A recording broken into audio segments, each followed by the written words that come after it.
அன்பான தேவனுடைய பிள்ளைகளே, இயேசுவின் நாமத்தில் அன்பின் வாழ்த்துக்கள். 2 தெசலோனிக்கேயர் புத்தகம் 1ஆம் அதிகாரம் 12ஆம் வசனத்தில் நம்முடைய தேவன் உங்களை தமது அழைப்புக்கு பாத்திரராகவும் தமது தயவுள்ள சித்தம் முழுவதையும் விசுவாசத்தின் கிரியையும் பலமாய் உங்களத்தில் நிறைவேற்ற வேண்டும் என்று எப்பொழுதும் உங்களுக்காக வேண்டிக் கொள்கிறேன்.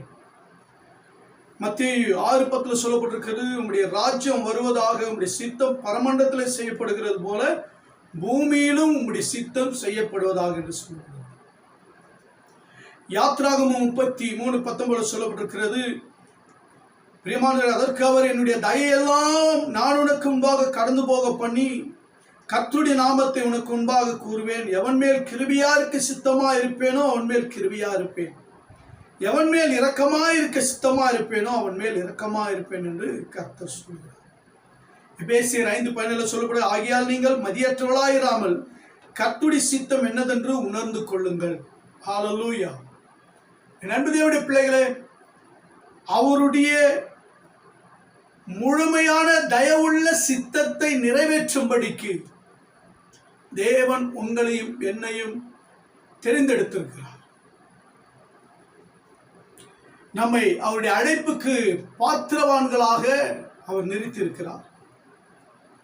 அதாவது பரலோகத்தில் என்ன செய்யப்படுகிறதோ அவருடைய நீதி, அவருடைய பரிசுத்தம், அவருடைய மகிமை, அவருடைய மகத்துவங்கள், ஆராதனைகள், அவருடைய விருப்பங்கள், அவருடைய மகிமை எங்கும் வியாபித்து அவருடைய பரிசுத்த நாமத்தை எப்பொழுதும் தொழுது கொண்டு அவருக்கு முன்பாக சமாதானத்தோடு ஆரோக்கியத்தோடு எப்படி பரலோகம் அவருக்கு முன்பாக இருக்கிறதோ, நித்திய காலமாய் பரலோகம் உண்டாக்கப்பட்டு இன்று வரைக்கும் அது ஆளுகை செய்யப்பட்டு கொண்டிருக்கிறதோ, தேவன் சிங்காசனத்தை விட்டுக் கொண்டிருக்கிறாரோ, அப்படியே தேவ சித்தம் இந்த பூமியில விளங்கும்படிக்காகத்தான் தேவன் உங்களையும் என்னையும், அதாவது முழுமையான சித்தம், அவருடைய பரிபூர்ண பரிசுத்தமுள்ள சித்தம், அவருடைய மன விருப்பத்துக்குரிய சித்தம், அதை நம்மிலே நிறைவேற்றும்படிக்கு நம்மை அழைத்திருக்கிறார், தெரிந்து கொண்டிருக்கிறார், இதுவரைக்கும் நடத்தி கொண்டிருக்கிறார். ஆகையாலே தேவனுடைய சித்தம் என்னதென்று நீங்கள் உணரத்தக்கதாக நீங்கள் மதியற்றவளா இருக்கக்கூடாது. தேவனுடைய சித்தம் ஒவ்வொரு நாளும் என் வாழ்க்கையில் உண்டாக வேண்டும் சொல்லி நீங்கள் எப்பொழுதும் ஜெபிக்க கற்றுக்கொள்ளுங்கள். நீங்கள் எப்போதெல்லாம் ஜெபத்தை முடிக்கிறதுக்கு முன்பாக இப்படி சொல்லுங்கள், பிதாவே உம்முடைய சித்தம் என்னில் உண்டாக கடவுது, தேவனே உம்முடைய சித்தம் என்னில் உண்டாக கடவுது என்று சொல்லுங்கள். தேவனுடைய சித்தம் என்கிறது அவருடைய உள்ளத்தில் உள்ளது, அதை மனுஷனுக்குள்ளே நிறைவேற்றுகிற ஒன்றாக இருக்கிறது. தேவனுடைய சித்தம், அவருடைய கட்டளை அவர் நிறைவேற்றி முடிக்கிற நேர்மையான ஒரு வழிதான் தேவனுடைய சித்தம். நம்முடைய வழி வேற. நம்ம எதை நினைக்கிறோமோ அதை நம்ம சித்தமா மாத்திக்கிறோம், எது விரும்புகிறோமோ அதை நம்ம சித்தமா மாத்திக்கிறோம், எதை ஆசைப்படுறோமோ அதை நம்ம சித்தமா மாத்திக்கிறோம், பிரச்சனையானதெல்லாம் நம்ம சித்தமா மாத்திக்கிறோம், பாவத்தெல்லாம் நம்முடைய சித்தமா மாத்திக்கிறோம், பிரச்சனையெல்லாம் போராட்டங்கள் எல்லாம் நம்முடைய சித்தமா மாத்திக்கிறோம். அதனால்தான் தேவனுடைய சித்தம் நம்ம நிறைவேறல. பிசாசின் சித்தத்தை நிறைவேற்றணும்னு விரும்புகிறோம், தேவ சித்தத்தை நிறைவேற்ற விரும்புகிறோம். பிசாசுக்கு இடம் கொடுக்கிறோம், தேவனுக்கு இடம் கொடுக்கிறோம். அதனால்தான் நம்முடைய வாழ்க்கையில தேவனுடைய பரிபூர்ண சித்தம், அதாவது அவருடைய பரிசுத்தத்தினுடைய சித்தம், அவருடைய மகத்துவத்தின் மகிமையின் சித்தம் முழுமையாய் நமக்குள்ள நிறைவேறாமல் இருக்கிறது. என் அன்பு தேவனுடைய பிள்ளைகளே, அப்போ அவருடைய சித்தம் விளங்குவதாக, அவருடைய சித்தம் செய்கிறவர்களாக நாம் எழும்ப வேண்டும்.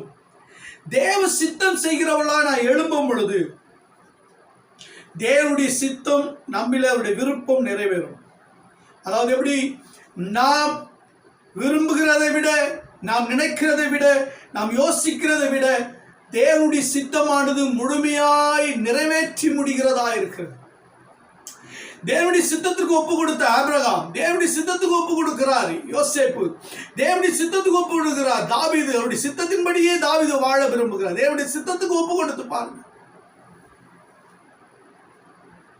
தேவனுடைய சித்தத்துக்கு ஒப்பு கொடுக்கிறார் சாமுவேல். தேவனுடைய சித்தத்துக்கு ஒப்பு கொடுக்கிறார் பவுல். இன்னைக்கு நாம் தேவனுடைய சித்தத்துக்கு ஒப்பு கொடுக்கிறோம். தேவனுடைய சித்தத்துக்கு ஒப்பு கொடுக்கும் பொழுது அவருடைய சித்தத்தை, அவருடைய திட்டத்தை, அவருடைய தயவுள்ள சித்தத்தை அவர் மாத்திரம் நிறைவேற்றி முடிக்க முடியும். உங்களால் நிறைவேற்றி முடிக்க முடியாது. ஏனென்றால் நமக்குள்ள கிரியை செய்கிறது மாம்ச சித்தம். அப்ப ஆவிக்குரிய சித்தம் நம்ம நிறைவேற தேவனுக்கு நாம் ஒப்பு கொடுக்க வேண்டும். நீங்கள் உங்கள் சித்தத்தை செய்ய நினைக்காதிருங்கள். உங்கள் ஆசையை, உங்கள் விருப்பங்களை சித்தமாக மாற்றிக்கொண்டு அதையே செய்து முடித்துக் கொண்டு இது தேவ சித்தம்னு சொல்லி மகிழ்ச்சியா ஆண்டவர் பிரசன்னமா மகிமையா நடத்தி கொடுத்தாருன்னு பொய் சொல்லாதீங்க. ஒவ்வொரு நாளும் நீங்க இப்படி பாருங்க, நான் தேவ சித்தத்துல இருக்கிறேனான்னு பாருங்க.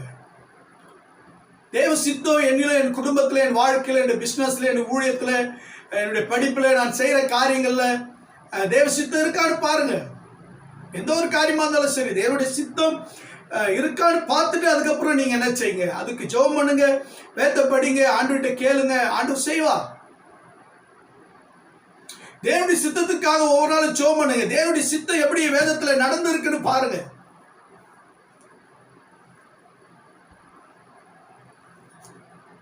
உங்களை சுற்றி நடக்கிற காரியங்களை வச்சுட்டு இது எனக்கு நன்மை, இது எனக்கு கர்த்தர் தான் செஞ்சாரு அப்படின்னு சொல்லிட்டு நீங்க சித்தமாக்கி கொள்ளாதீங்க. அது பிறகு உங்களுக்கு தீமையை, உங்களுக்கு வேதனையை, உங்களுக்கு கஷ்டத்தை அது கொடுக்கக்கூடியதா இருக்கும்.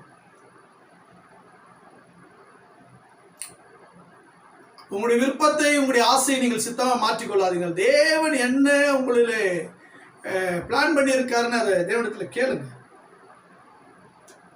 எப்படின்னா, நம்பர் 1 ரோமர் 12:1-2 நீங்க வாசித்து பாருங்க. அதுல 2வது வசனம் சொல்றேன், நீங்கள் இந்த பிரபஞ்சத்துக்கு ஒத்த வேஷம் தெரியாமல் தேவனுடைய நன்மையும் பரிபூர்ணமும் பிரியமும் பரிபூர்ணமான சித்தம் என்னதென்று பகுத்தறியத்தக்க உங்கள் மனம் புதிதாகிறதால நீங்கள் மறுரூபமாகுங்கள்.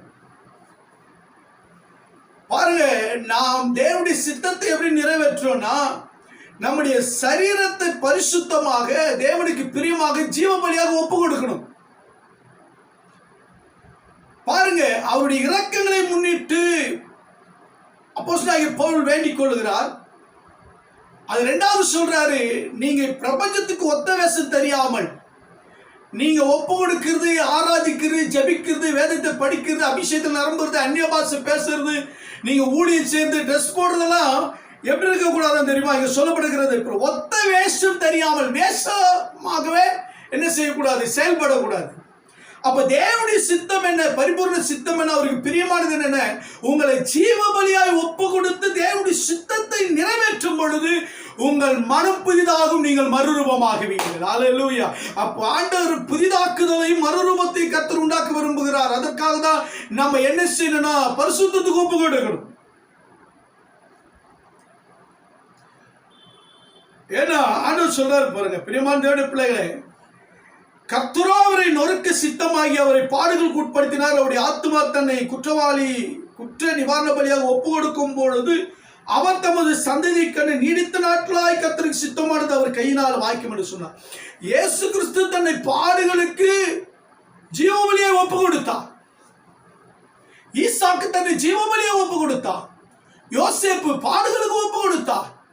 ஆகினால்தான் அவர்களிலே தேவனுடைய புதிதாக்குதலும் மறுரூபமும் அவர்களுடைய வாழ்க்கையில பெரிய உயர்வும் ஜெயங்களும் அவருடைய வாழ்க்கையில வந்தது. பாருங்க, அதுதான் அப்போஸ்தலனாகிய பேதுரு எழுதுறார். 1 பேதுரு 4:1-2 எழுதுறார் பாருங்க, இப்படி இருக்க கிறிஸ்துவுக்கு நமக்கு மாம்சத்திலே பாடுபட்டபடியால், கிறிஸ்துவும் நமக்காக மாம்சத்திலே பாடுபட்டபடியால் நீங்களும் அப்படிப்பட்ட சிந்தையை ஆயுதமாக தரித்துக் கொள்ளுங்கள்.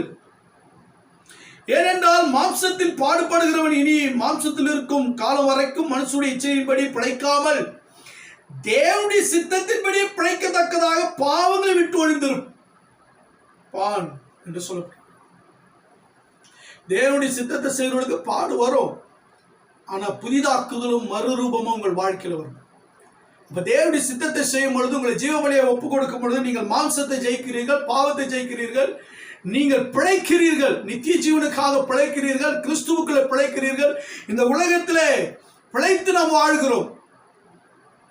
அதாவது உயிரோடு, சுகத்தோடு, ஆரோக்கியத்தோடு, பலத்தோடு, நன்மை பெற்று சமாதானத்தோடு குடும்பமாக நாம் வாழ்கிறோம், பிழைக்கிறோம், ஓடுகிறோம், ஆசீர்வாதத்தை அனுபவிக்கிறோம். அதற்காக தேவன் அழைத்திருக்கிறார். அல்லேலூயா. தேவனுடைய சித்தத்தை செய்வோமா? என் அன்பு தேவனுடைய பிள்ளைகளே, தேவனுடைய சித்தத்தை நீங்க செய்யுங்க, அது நல்லது. இரண்டாவது பாருங்க, மத்தேயு 8:24 சொல்லப்பட்டிருக்கிறது, அப்பொழுது குஷ்டரோகி ஒருவன் வந்து அவரை பணிந்து, ஆண்டவரே உமக்கு சித்தமானால் என்னை சுத்தமாக்க உம்மால் ஆகும் என்றார். இயேசு தமது கையை நீட்டி அவரை தொட்டு, எனக்கு சித்தம் உண்டு, சுத்தமாக என்றார். உடனே குஷ்டரோகம் நீங்கி அவன் சுத்தமானான். என் அன்பு தேவனுடைய பிள்ளைகளே, இயேசு அவனை நோக்கி எனக்கு சித்தம் உண்டு, நீ சுத்தமாக என்று சொன்னார். உடனே அவன் வியாதி நீங்கினது, அவன் ஆரோக்கியம் அடைந்தான். தேவனுடைய சித்தம் நாம் வியாதியோடு, கவலையோடு, கஷ்டத்தோடு, கடன் பிரச்சனையோடு, போராட்டங்களோடு, இல்லை வியாதியிலே சாக வேண்டும் என்பதெல்லாம் அவருடைய சித்தம் அல்ல. அவர் நம்மை சுத்தமாக்குறதே அவருடைய சித்தமா இருக்கிறது, சுத்தமாக்குகிறதே. அல்லேலூயா. நாம் வியாதி நீங்க சுகமாக்கப்பட வேண்டும். ஒரு சில பாடுகளை தேவன் அனுமதிக்கிறார், ஏன்னா நம்மளை சுத்தமாக்குகிறார். ஒரு சில வேதனைகளை அனுமதிக்கிறார், ஏனென்றால் நம்மை சுத்தமாக்குறார். நம்மை சுற்றிலும் நமக்கு போராட்டங்களை, நிந்தனைகளை வச்சிருப்பார், ஏன்னா நம்ம சுத்தமாக்குறார். நாம் எப்படி இருக்கிறோம் இந்த சூழ்நிலை, நம்முடைய வாழ்க்கையை சீர்படுத்துறதுக்காகவே, நம்மை சுத்தப்படுத்துறதுக்காக ஒரு சில பாடுகளை தேவன் அனுமதிக்கிறார். அதை மேற்கொள்ளத்தக்கதாய் தேவனுடைய சித்தம் உங்களில் ஆக கண்டுவது. நீங்கள் சுகமாகுவீர்கள், கவலைப்படாதீர்கள். எப்பேற்பட்ட வியாதி சுகமாக்க அவரால் முடியும், தேவனால் கூடாத காரியம் ஒன்றும் இல்லை. இன்றைக்கு எப்பேற்பட்ட வியாதியா இருந்தாலும் சரி, தேவனுடைய சித்தம் உண்டு, உங்களை சுத்தமாக்குவார். கண் பார்வை தெரியலையா, சரீரத்தில் வயிற்றுல பிரச்சனையா, தலைவலியா, இல்ல கேன்சரா, இல்ல எப்பேற்பட்ட வியாதியா இருந்தாலும் சரிங்க, அவர் மரித்தவர்களை உயிரோடு எழுப்பினார். 38 வருஷமாய் வியாதிஸ்தனை எழுப்பினார். ஆமா, 18 வருஷமாய் இருந்த கூனியா இருந்த அசுத்தாவை பிடித்தவர்களை கர்த்தர் எழுப்பினார். 12 வருஷம் பெருமாடு உள்ள ஸ்திரீயை எழுப்பினார். இப்படி ஜுரத்தில் கிடந்தவர்களை எழுப்பினார், மரித்தவர்களை எழுப்பினார். இதெல்லாம் செய்த ஆண்டவர் உங்கள் வாழ்க்கையிலே சுகத்தை கொடுக்க அவர் சித்தமுள்ளவராக இருக்கிறார். அவர் இரக்கம் உள்ளவர், மனதுருக்க முடியவர். உங்களுக்கு நிச்சயம் ஆரோக்கியத்தை தருவாருங்க. அவருடைய சித்தம் உங்களுக்கு நிறைவேறும். ஆமென்.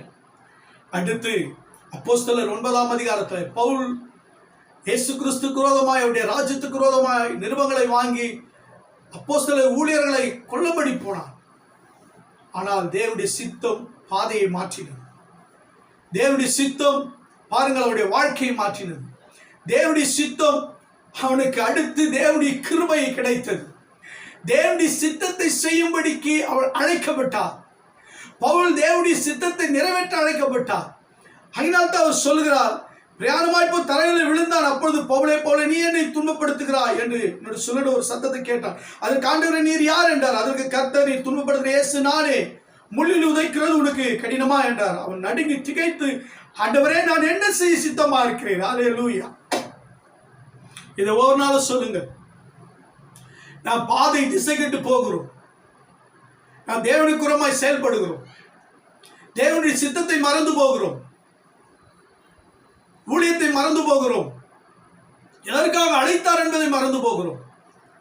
பாருங்கள், தேவனுக்கு விரோதமாய் போய் தன் வாழ்க்கையை, மற்றவருடைய வாழ்க்கையை அழிக்க நினைத்தவன், அவனை தேவன் சந்தித்தார்.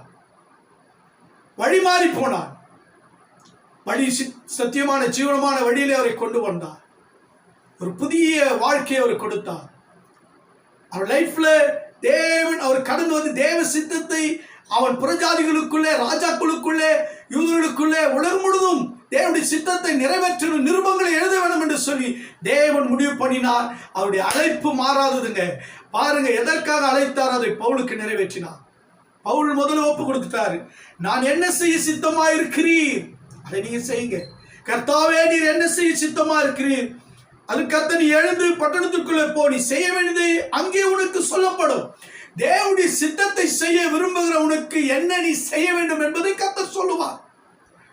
எங்க போனோம், எதை செய்யணும், எந்த ஊழியம் செய்யணும், எந்த வேலை செய்யணும், எப்படி திருமணம் முடிக்கணும், எப்படி வாழணும், எப்படி ஊழியம் செய்யணும், எப்படி பிசினஸ் பண்ணணும், எப்படி வேலை செய்யணும், எப்படி குடும்பத்தினர் ஆண்டு சொல்லி கொடுப்பாருங்க. தேவ சித்தத்துக்கு உங்களை ஒப்பு கொடுங்க.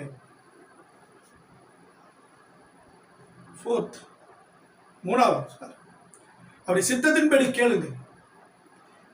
1 யோவான் 5:14 என் நாமத்தினாலே நாம் எதையாகிலும் அவருடைய சித்தத்தின்படி கேட்டால் அவர் நமக்கு செவி கொடுக்கிறார் என்பதை அவரை பற்றி நாம் கொண்டிருக்கிற தைரியம். நாம் எதை கேட்டாலும் அவர் நமக்கு செவி கொடுக்கிறார் என்று நாம் அறிந்திருந்தோமானால் அவரிடத்தில் நாம் கேட்டவைகளை பெற்றுக்கொண்டோம் என்று அறிந்திருக்கிறோம். அவர்கிட்ட கேட்டுட்டோம் சொல்லிட்டோன்ற அந்த சிந்தனையை நீங்க வச்சுக்கொள்ளுங்க. தேவனுடைய சித்தம் உங்களில் நிறைவேறும்.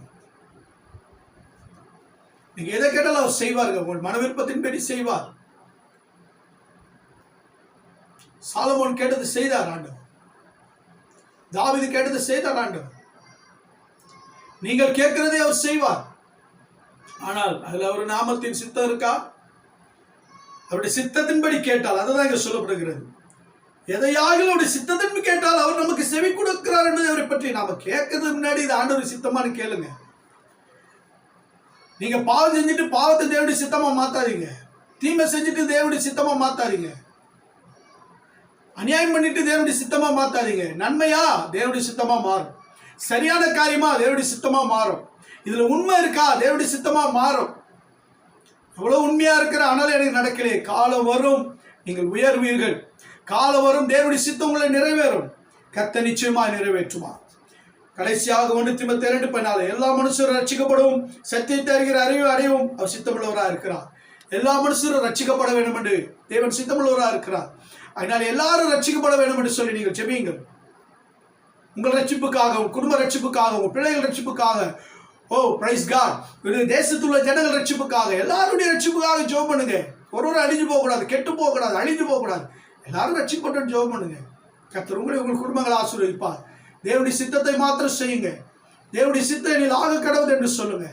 அப்படி நீங்கள் ஜெபித்தீர்கள் என்றால் தேவனுடைய சித்தம் உங்களிலே பரிபூர்ணமாக, முழுமையாக, மகிமையாக, ஆசீர்வாதமாக, தேவனுடைய வல்லமை நிறைந்ததாக இறங்கி வந்து கர்த்தர் செயல்பட்டு உங்களுக்குரிய ஆசீர்வாதங்களை, மேன்மைகளை கொடுத்து உங்களை உயர்த்துவார். பரலோக பிதாவே, அன்பின் தகப்பனே, தேவ சித்தம் அவர்களுக்குள்ளே நிறைவேறட்டும். உடைய சித்தத்தை மாத்திரம் நாங்கள் செய்யட்டப்பா. இயேசுவின் நாமத்தில் பிதாவே, ஆமென், ஆமென். God bless you. கர்த்தர் உங்களை ஆசீர்வதிப்பார்.